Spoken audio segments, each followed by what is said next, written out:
हम सभी जानते हैं कि एलोवेरा एक प्रमुख पौधा होता है और इसके कई नाम हैं। हिंदी में इसे एलोवेरा, घिऊ कुमार, ग्वारपाठा, अंग्रेजी में इसे एलोवेरा तथा कॉमन एलोवेरा कहते हैं। पंजाबी में कुरुआ नाम से पंजाब में जाना जाता है यह, और गुजराती में एलोवेरा को कुंवार तथा कड़वी कुंवर कहते हैं।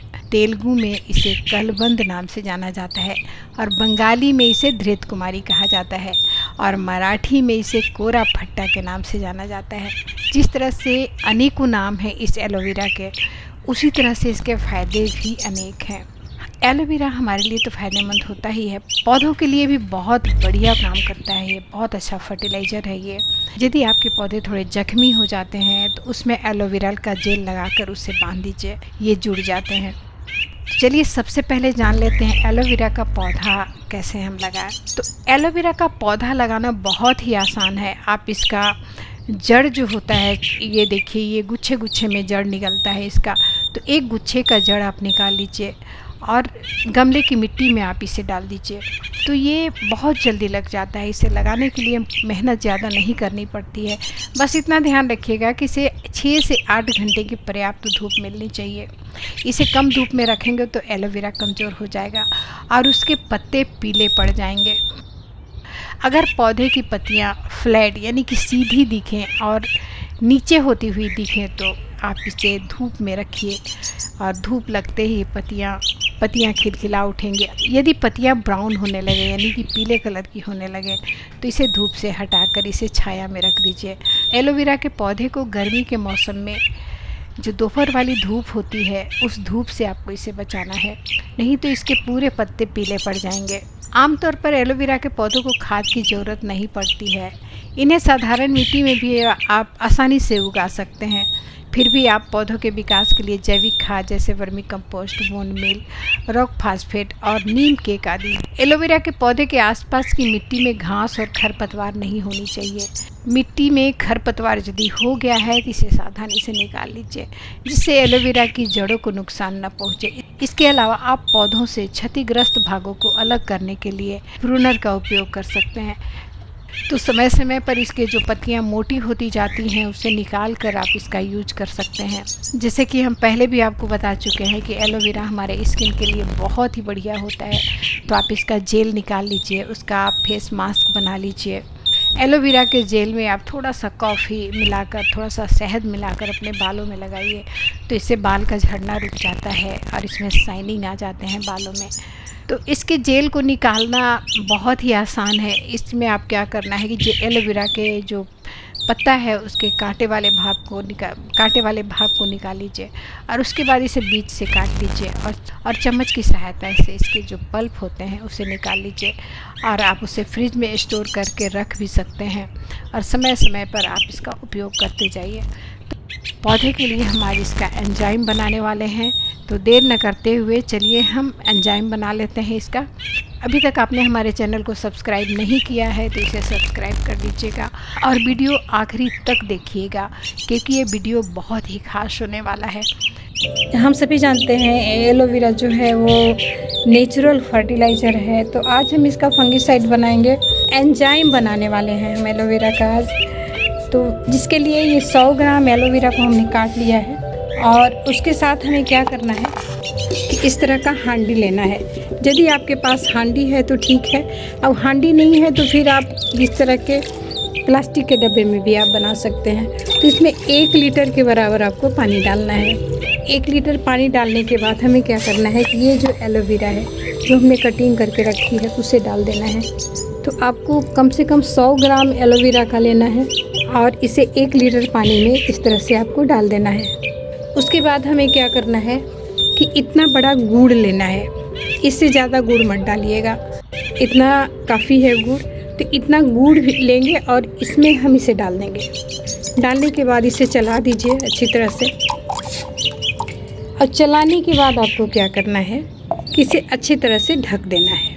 ये ढकने के बाद, क्योंकि ये एयर टाइट नहीं है, हमने इसे इस ढक्कन से ढका है, तो इसे अब हम क्या करेंगे कि इस तरह से कपड़ा लेंगे और कपड़ा से हम इसे बांध देंगे ताकि ये जो ढक्कन है वो हिले नहीं। इसे हमें 20 दिनों तक छाया में रखना है। अब 20 दिनों के बाद ये फर्टिलाइज़र तैयार हो जाएगा। ये एंजाइम बना रहे हैं हम, जो आप देख रहे हैं। कोशिश कीजिएगा यदि हांडी है तो हांडी में इसे बनाइएगा। हांडी में बहुत ही पावरफुल ये तैयार होता है फर्टिलाइज़र। और ये फंगीसाइड हम बना रहे हैं। पत्तों में जो मरोड़िया रोग की शिकायत होती है उसमें बहुत बढ़िया काम करता है ये। और किसी भी पौधे में आप फंगस लग गए हैं, कीड़े लग गए हैं, उसमें ये बहुत बढ़िया काम करेगा। और इसका यूज हम आपको बताते हैं। आपको 1 लीटर पानी में मात्र 10 ml यूज करना है इसका, जब ये तैयार हो जाएगा तब, क्योंकि अभी तैयार नहीं हुआ है ये। अब 20 दिन लगेंगे इसे तैयार होने में, तो 20 दिन के बाद ही आप इसे यूज कीजिएगा। जो साफ पानी में हमने डाला है, आप देखेंगे कि इसका जो कलर है वो ग्रीन कलर का हो जाएगा जब 20 दिन बाद आप इसे निकालेंगे तो। इस एंजाइम को पूरे 20 दिन आज हो गए और ये हमारा तैयार हो चुका है एंजाइम। तो चलिए खोल के देख लेते हैं इसे। हमने कपड़ा इसमें इसलिए बांध दिया था कि ये जो हांडी है उसे हमने मिट्टी के ढक्कन से ही ढका हुआ था।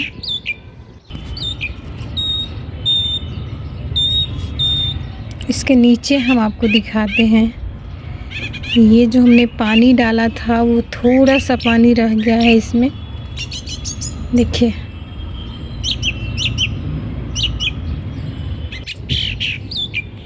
जैसा कि आप देख रहे हैं, इसे हम थोड़ा हिला देते हैं।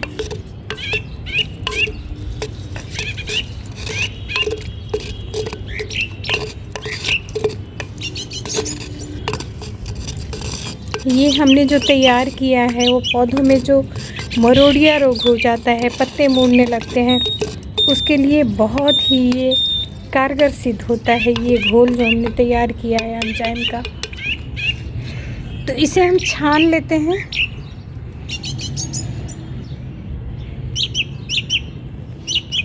हमारे पास छोटा हांडी था इसलिए हमने छोटे हांडी में बनाई है इसे क्या करना है आपको कि इसका रेशो है 10 ml में 1 लीटर पानी, यानी 1 लीटर पानी में 10 ml डालना है। इसका रेशो बता देते हैं, यूज इसका कैसे करना है।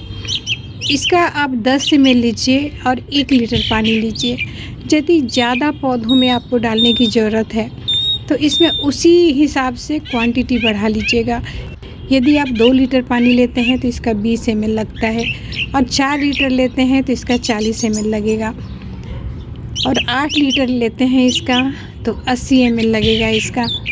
तो इस तरह से आप क्वांटिटी बढ़ाते जाइएगा यदि ज़्यादा ज़रूरत हो तो इतना जो हमने एंजाइम तैयार किया है ये बहुत ज़्यादा है। ये बहुत सारे पौधों में इसे हम डाल सकते हैं डाइल्यूट करके। इसका रेशो जो हमने बताया है इसे याद रखिएगा आप। तो फ़िलहाल अभी हम इसका यूज नहीं करेंगे, इसे हम रख देते हैं अभी स्टोर करके, और बाकी जब हमें ज़रूरत पड़ेगी तभी हम यूज करेंगे, क्योंकि हमारे पौधे बिल्कुल साफ़ हैं सारे। और ये जो एलोवेरा का वेस्टेज बचा है इसे फेंकिएगा नहीं, इसे आप चाहें तो दोबारा यूज कर सकते हैं। अब हम क्या करेंगे कि इस जो हांडी है उसे हम पानी से भर देंगे और इसे अच्छी तरह से हम चला देते हैं। आप देख सकते हैं इसका पानी अभी भी इसका पानी ग्रीन कलर का दिख रहा है। अब इसमें अभी हम क्या करेंगे हम आपको बताते हैं। ये हमारे पास खांड है, ये पुराना हो चुका है इसलिए हम इसे इसमें यूज करेंगे। आप इसके जगह गुड़ का उपयोग कर सकते हैं। तो इसमें हम इतना सारा खांड डाल देते हैं।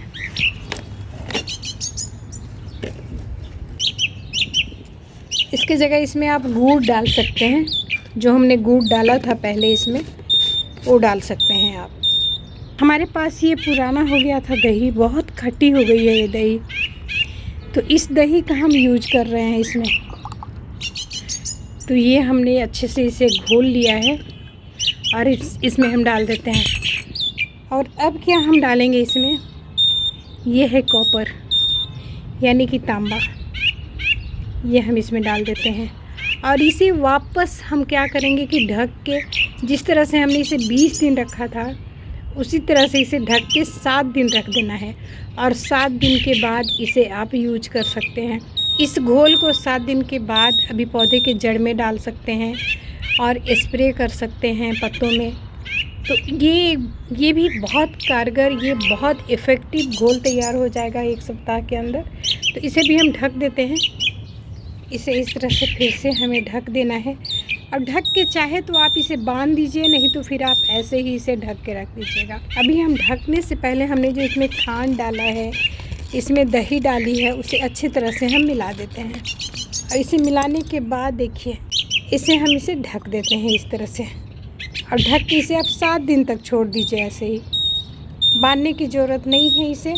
और 7 दिन के बाद इसे पानी में डाइल्यूट करके, यानी कि ये जो हमने 2 से 2.5 लीटर का हांडी है, तो 7 दिन में थोड़ा पानी सूखेगा इसका, और इतना घोल को आप कम से कम 20 से 25 लीटर घोल तैयार कर सकते हैं। तो अगली बार फिर से मिलते हैं। अपना और अपने पौधों का ख्याल रखिएगा, क्योंकि मिट्टी से जुड़ने का एक अलग ही आनंद होता है दोस्तों। जय हिंद।